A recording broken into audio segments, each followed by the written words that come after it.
When I was a kid, I played a bunch of games that shaped me as a person.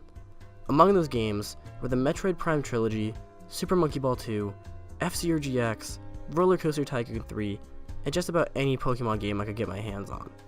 To this day, all these games fascinate me as a player and a game designer. But today, I'm not going to be talking about any of those certified bangers. I'm going to be talking about Nancy Drew. I played Nancy Drew a lot with my sisters and my neighbors when I was a kid. I'm still a fan of these games. There's some charm to the simplicity that the games have. Nancy Drew doesn't have the intense mechanics of Super Monkey Ball or the awe-inspiring environments of Metroid Prime. It doesn't have the soul-crushing difficulty of F-Zero GX, and it definitely doesn't have the creativity of Roller Coaster Tycoon 3. What it does have, however, are stories, puzzles, and characters that keep you engaged.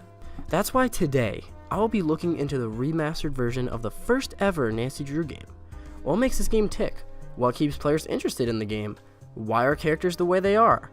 Why am I not doing my homework and making a video essay for my dumb YouTube channel? All these questions answered and more on this terribly constructed YouTube video. Okay, here we go, boys. Haha.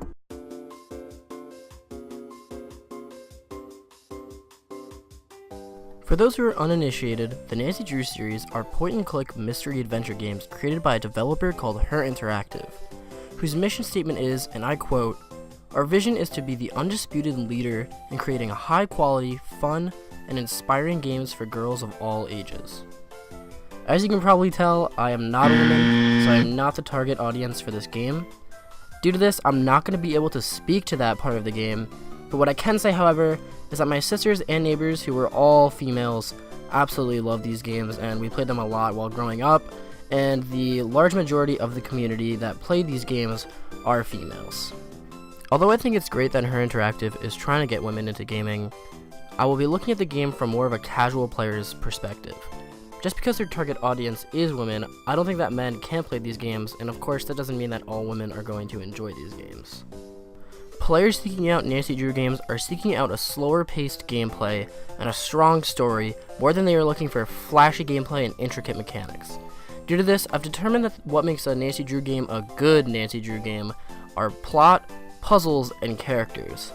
I'll be using these three metrics to determine if this game and each subsequent game are good additions to the Nancy Drew series.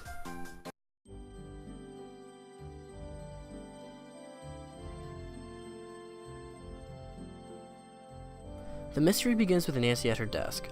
On her desk is a book which have all her previous cases in it. It helps the universe of these games feel connected, as well as having some free advertising for the other games in this series.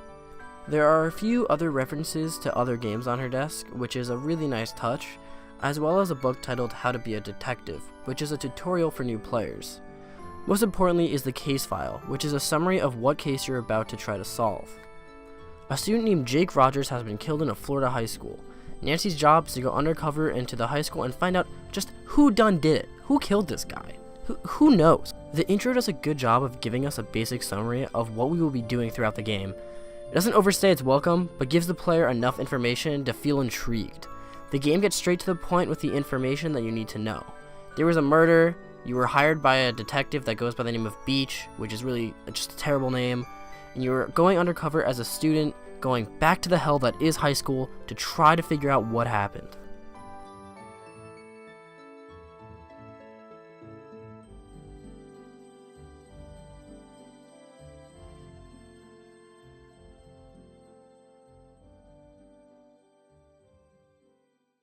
Secrets can kill. Love, Nancy.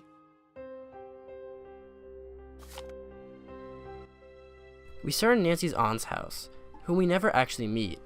This location is used the least out of any of the other locations in the game. The space definitely feels like an aunt's house though.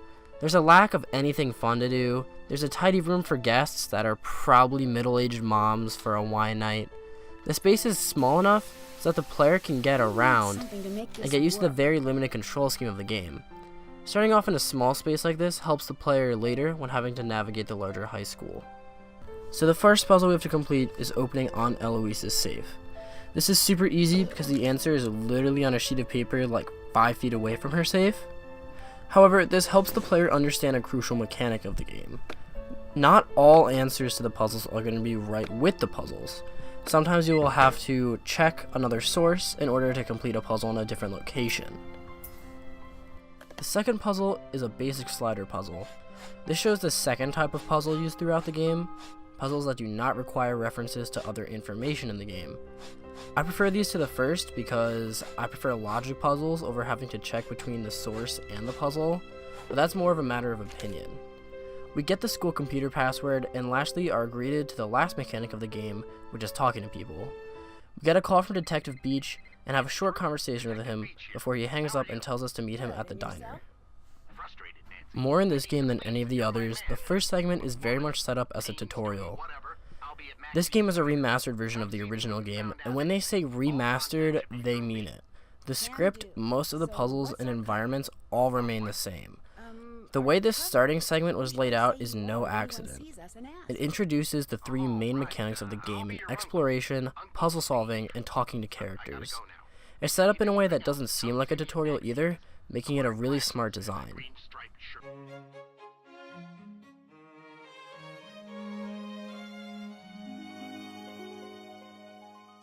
Alright boys, so next we go to the diner, and at the diner we meet Daryl Gray and Detective Beach. Daryl is the president of the school's student council and is also super hot. Daryl does a good job of setting up the plot. He talks about how the diner is usually packed, but due to the recent murder, the place hasn't seen much business. It's really subtle, but it shows what the town was like before the events of the murder happened, which is really smart to throw in there. When asked about Jake, he says that Jake had enemies, but then gets all uptight and boots you out of the conversation. Not cool, Daryl. Take a chill pill.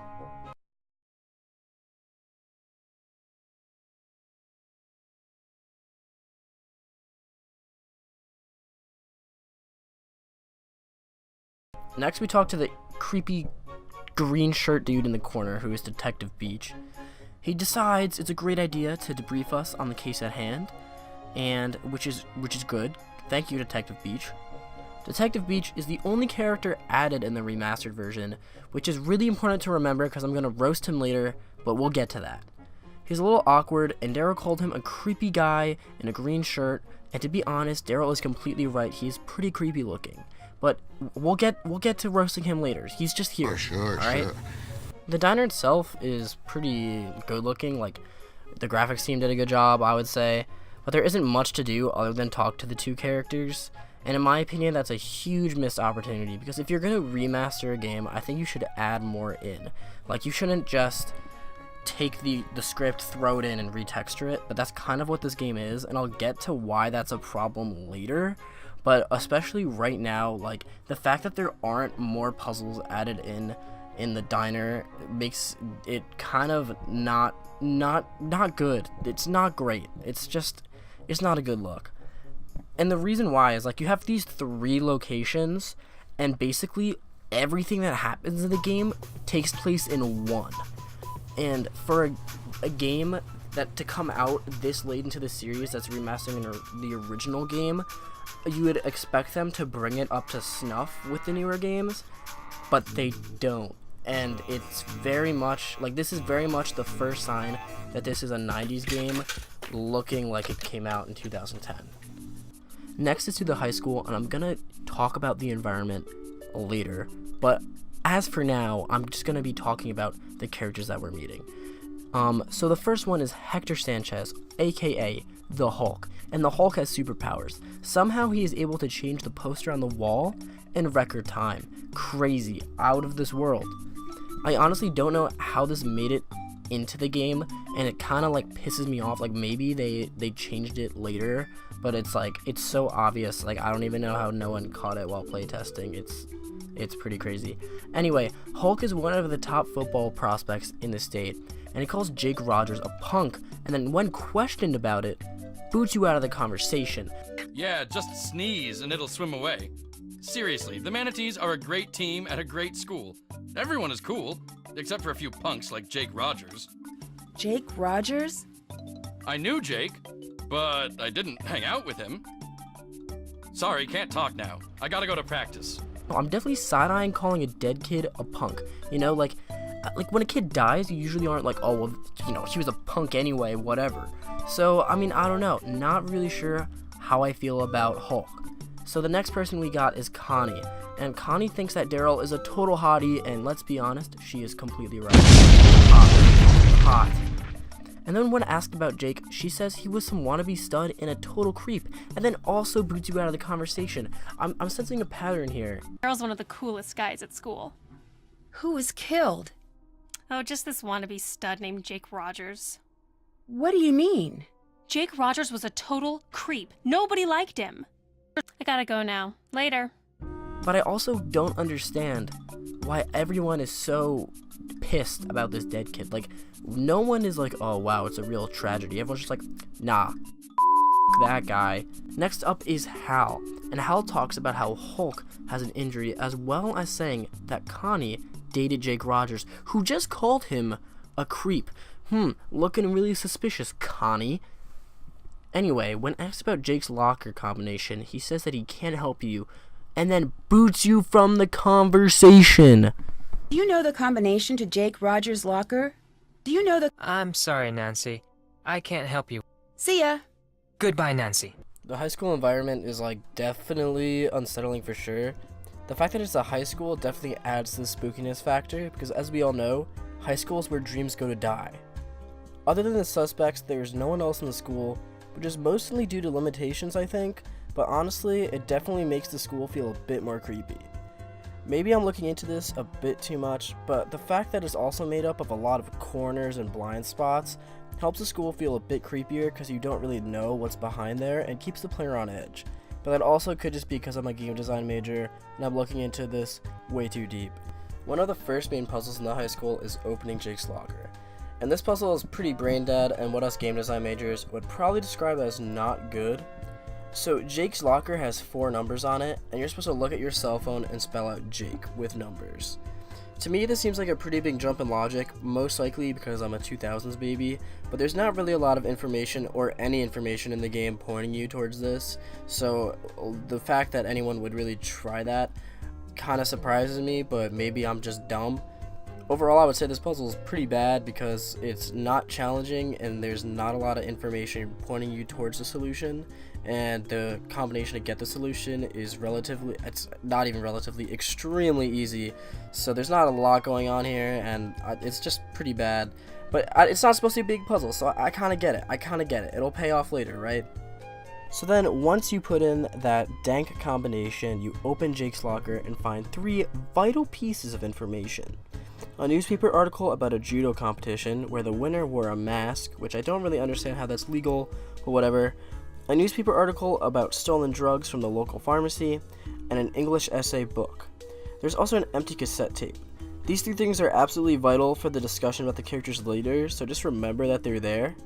When questioning any of the characters about the cassette tape, they don't really want to talk about it, which is definitely frustrating because you get a large lack of information about the most interesting part of the game, which is Jake's death. Next we search the library, which is also pretty creepy, but also, like I said before, it could just be the fact that it's in a high school that adds to the creepiness factor, because the high school library is just never a good place to be. Anyway, we find out that the necklace that Connie is wearing has a symbol on it that stands for the word crane, and also you learn now, not actually before, that the drugs stolen from the pharmacy were steroids. After that, I walked around and talked to a few of the characters, but to keep this video from being 20 minutes long, actually it probably will be 20 minutes long, to keep this video from being stupidly long, I'm gonna talk about the rest of their plot lines later. As for now, I had to figure out how to get into the teacher's lounge. I remembered how to do this, but forgot the solution to the puzzle, if that makes any sense. Like, I knew that it had to do with the soda machine, but I completely forgot what buttons I had to press.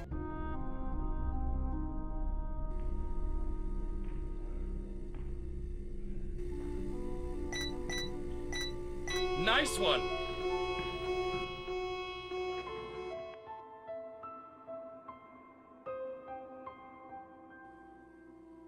Hey, Nancy, need something? Someone set off the alarm on the soda machine again. I'll be right back.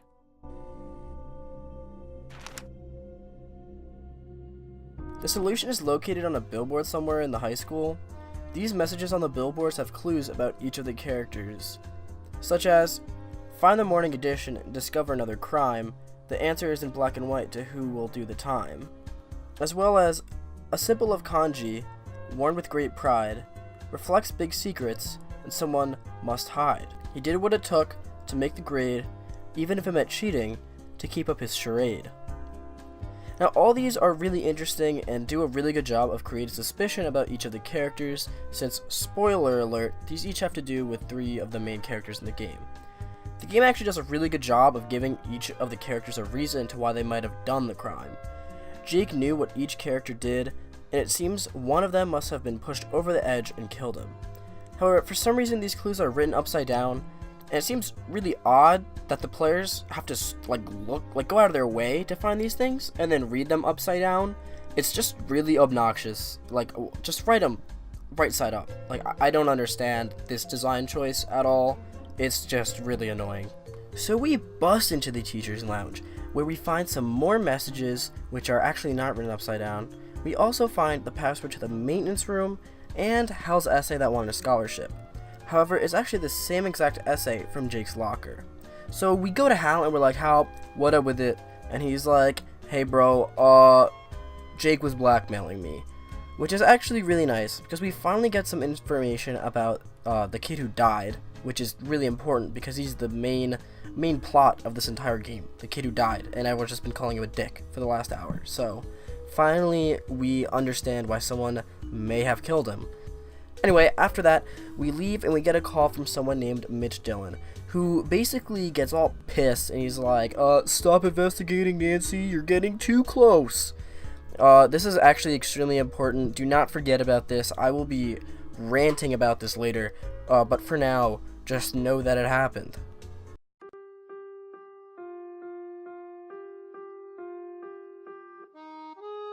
So I'm gonna start off with Daryl Gray, and Daryl is kind of a sketchy guy, and he has a lot to hide. So, for example, it is said that he found the body of Jake, and he drives around a sports car even though he works for a diner and his dad's business has recently gone bankrupt. According to Hulk, who Jake was blackmailing, he had an envelope from Jake delivered to him before he died. Daryl is also an absolute fuckboy. My mans is always hitting up Nancy, and I just don't really know how to feel about it. Hey, gorgeous. Glad you stopped by. Do you know Connie Watson? Not that well. She keeps to herself a lot. I've always thought there's something mysterious about her. Kind of the same way I feel about you. Thanks for the compliment, but I'm already seeing someone. That's cool. I'm just saying, not playing. So no head? I say Daryl's okay. He definitely has enough things going against him to make the player wonder if he killed Jake. So yeah, he's aight. Hulk stole steroids from the pharmacy and delivered a message to Daryl Gray from Jake Rogers right before Jake Rogers was murdered. Not a lot going on here. Basically, he was just blackmailed. That's about it. He was blackmailed to deliver a message. Connie entered a men's judo tournament with a mask so they wouldn't know she was a girl, and won. Which is feminism, baby. Let's go, Connie. Anyway, Jake found out about this and began to blackmail her. With Hal and Hulk, I can understand why they wanted to keep their secret a secret. Hal cheated his way into college, and Hulk stole drugs, but Connie just beat up a ton of men, dude. Hell yeah, Connie. That is badass. Also, I'm pretty sure Connie was low on money or something, which is why she entered the tournament and won it. But I still don't think that is anywhere near the extremes of what the other 3 characters did, because Daryl also did something really bad, but I will be saving that for the ending of the game. Hal Tanaka is not written well in my opinion. From what I remember, there's not a lot of Asian representation in these games, so it's pretty sad that he is one of the only Asian characters in all 32 games. Hal studies extremely hard and wants to become a doctor. It is revealed later that he plagiarized an English essay in order to get into college. This game was made in 2010, so there's no way that would fly and no one would catch it, but I digress. Jake Rogers found out about this and blackmailed him. And I just gotta ask, who wrote this character? What white dude was sitting there and was like, what would be really good? motive for our character. Okay, let's make an Asian character. He studies really hard and wants to become a doctor, and he plagiarized an essay. Oh my god. Like, I gotta say, the Asian character who studies really hard and wants to become a doctor is not a dynamic character. I will say, though, that all these characters aren't exactly dynamic. I feel like we learn a lot about why they might have killed Jake, but we never learn actually, like, a lot about them. We learn their motives, but we don't really get past the surface level of each character. We kind of just know, okay, he stole the steroids, Jake found out about it, Connie is a badass, and Jake found out about it, etc. But you never really get past that, and I think that kind of holds the characters back. The game does a really good job of creating tension between the characters in a really short amount of time. It's important for you to know that this game is extremely short. It is not long at all. Like, the world record speed runs like 12 minutes, and there's not super, like, game-breaking glitches. So it does a good job of creating tension for all these characters and making it feel like, oh, like, who did it? They all have a reason, they all have a motive. And that's something that a lot of the future games don't really have, I don't think.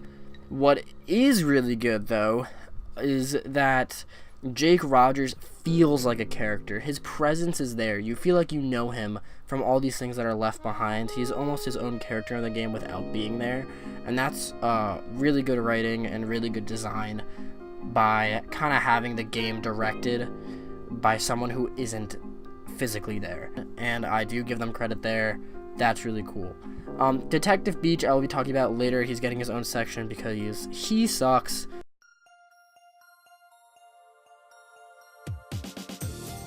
So overall, I think the puzzles in this game are pretty bad. You can count how many puzzles there are on your two hands. So I'll just go over the ones that I haven't gone over yet. So there is the boiler room, maintenance room scene, which is, I think, probably the most famous part of this game. You basically get a letter from Daryl that says that whoever delivered this letter has the solution to the mystery and to meet in the boiler room, which, what could go wrong, right? So to get to the boiler room, you have to punch in Braille for the password that you found in the teacher's lounge, and then you can go down there. And then basically you see a cup and matches for Maxine's, and it's really hot in there. You gotta bust out. You have to look to the left and put in a number combination to unlock the levers for the boiler, which is pretty lame. Like the Braille puzzle and that puzzle are super dumb and like easy, and I don't even count them as puzzles basically.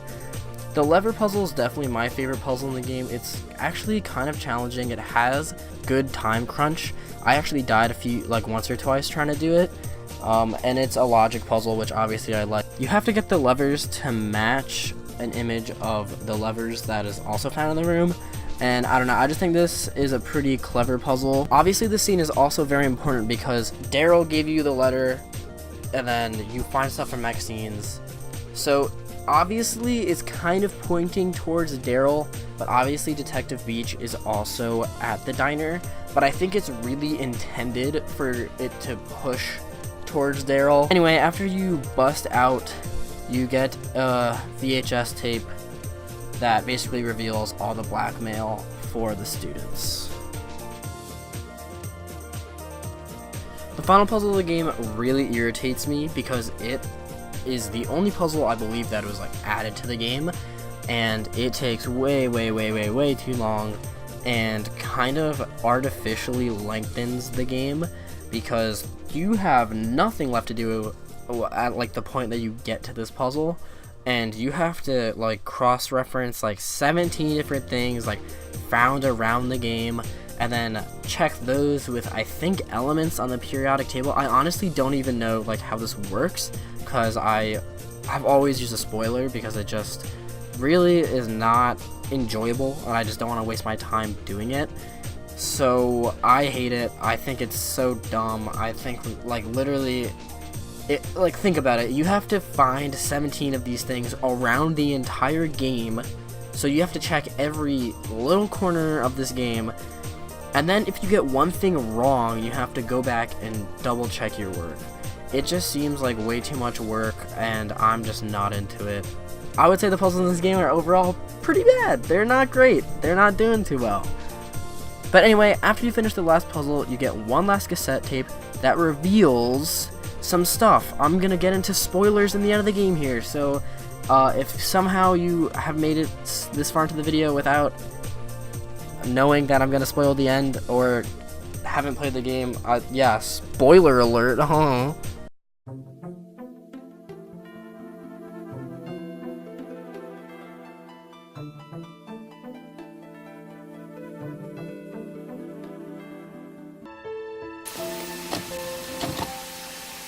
This is the story of a student council president gone terribly bad. Let's take a look at what kind of homework he's bringing home from Daddy's top secret military industrial aerospace factory. But what does Daryl do with this stuff? He's too stupid to really know what it all means. But he's not too stupid to know how much these industrial secrets are worth. You see, Daryl's selling out to our local air conditioning guy, Mitch Dillon. Not sure what a guy specializing in HVAC does with satellite schematics, telemetry encodings, and signature intelligence, but I'm sure whatever it is, it's not exactly legal. But it's probably worth a lot of money to Mitch to keep it quiet. Breaking news, check it out. I found out who Mitch is selling Daryl's secrets to. This dude, can you imagine? This dorkoid is the ringleader of some kind of clearinghouse for military secrets. And Mr. Clueless just forgot his journal full of important notes like contact numbers, system passwords, project code names, amounts paid, etc., etc. And some other stuff I don't understand, but I can tell that this guy will pay top dollar to get it back. But just in case, should anything happen to me, I'm putting the journal in a safe place. I taped it underneath one of the book carts at the school, but I doubt he'll give me much trouble. Just a ton of cash. So if you find this video, come look me up. I'll probably be long gone from Paseo del Mar and tanning my bod on my very own private island, retired at 17. Aunt Eloise? Is that you? I need something to make this work.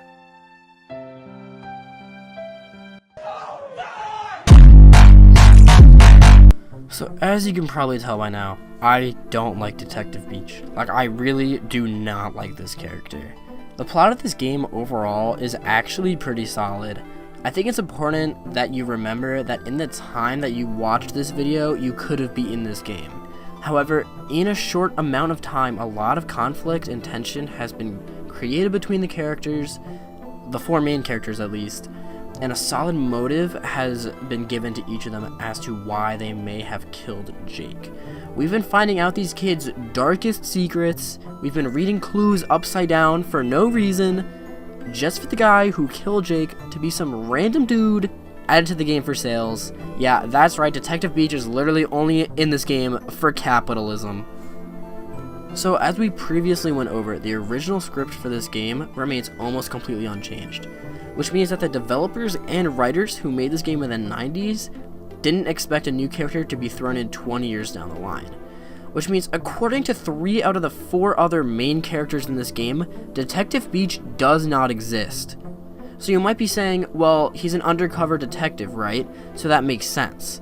But no, he's not an undercover detective. He's only given that title so that the player doesn't actually question why none of the other characters know this guy or why he exists, because then they would have to throw in extra dialogue for each of the other characters, which would take too much work, I guess.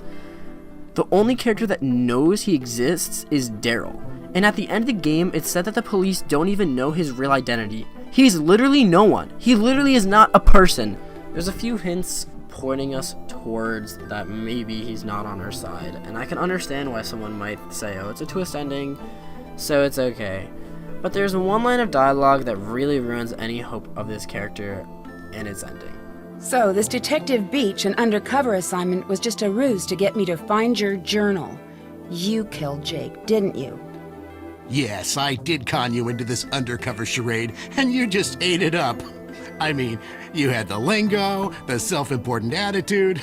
You're a real Snoopy Susie, aren't you? But as far as murder goes, no. That was my former partner, Mitch Dillon. Mitch Dillon, the character who calls us once during the game, killed Jake, which means that this ending is actually the same exact ending as the first game. In the original game, Mitch Dillon also kills Jake, where in this game, Mitch Dillon also kills Jake, but Beach is just here to pull out a gun on us. So you're telling me that someone who has had one line of dialogue in the game killed Jake, and the cop-out for having an actual ending is throwing in some random character just so he could confront you, but not actually be involved in the game or story at all? What? At least in the original ending, we get to see Connie be a badass and crane kick this kid, but in this game, it just makes no sense. It's so convoluted, and it means nothing. It means nothing. Who even is this guy? We don't even get to confront the real killer. So yeah, this ending's just really bad and is not a good way to wrap up the game. The puzzle at the end of it also is super easy. You just have to spring the trap on Aunt Eloise's safe by giving him the wrong combination. Whoop-de-doo. Case solved, boys. I just want to throw in that the original ending to this game, although it is the same culprit and the game advertises that it's a different culprit, even though the guy who killed Jake is the same exact person. In the original ending for this game, Nancy pulls out a gun on Mitch Dillon, and then Connie jumps out of nowhere and kicks him, and that's pretty dope. I think that's a lot better than whatever just happened in this game. So it's definitely a downgrade from the original ending, and it's just bad overall. So yeah, it's just a mess. It's just a dumpster fire. If I was going to remaster this game, I would have added more puzzles, another character who wasn't a student, and removed Mitch Dillon and Detective Beach from the picture entirely. When learning about each character and how they were blackmailed, this game flourishes, but in the end, the game pulls the rug out from under you and is like, surprise, it was the dude in the corner with the green shirt. Of course it was. It makes sense as to why they didn't add another student, because for each student you have to add way more dialogue and basically explain the relation between that character and all the other characters in the game. To be fair, this is one of 3 games that Her Interactive released the year that this game came out, which is a stupid fast development time. At the same time, it makes me wonder what would have happened if they gave this time the proper updating it deserved. It feels like the game got shorthanded a little bit by not getting updated in ways that weren't visual. Sure, the game can be played without any disc switches now, which is really nice, but the characters don't get expanded more than they originally do, and they kind of just seem to be put out to dry. Maybe Mitch Dillon is iconic to those who played the original game. To me though, I would have preferred an original ending that tied the plot together in a way that paid off more. Detective Beach is absolute garbage, but hey, if you're riding the Detective Beach hype train, I guess that's okay too. You do you, dude. So, is Nancy Drew Secret Skin Kill Remastered a good Nancy Drew game?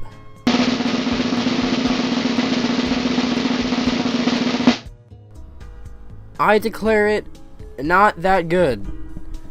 When I look at the 3 ways I judge this game in puzzles, plot, and characters, I notice that not many of the Nancy Drew games actually fulfill all 3 well.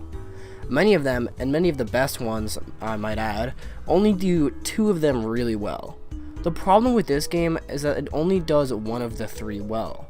I would say that this game does characters pretty well. Most of the characters have a real motive as to why they might have killed Jake, and Jake feels like a character himself, which might actually add to the plot, but I would say he's a character, basically.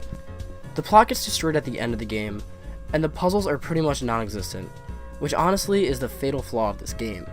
The characters don't push the plot forward in a meaningful way, because in the end, the game is about something completely different than what you originally thought it was about. The puzzles don't hold up the gameplay of the game either, so the end result is aimlessly running around talking to interesting characters for about 20 minutes, only to learn all of that was irrelevant and not have puzzles keep you entertained for the rest of the ride. I know that's a super massive oversimplification, but hey, I'm just a college student who's been working on this video for months, so who are you to care to what I really have to say?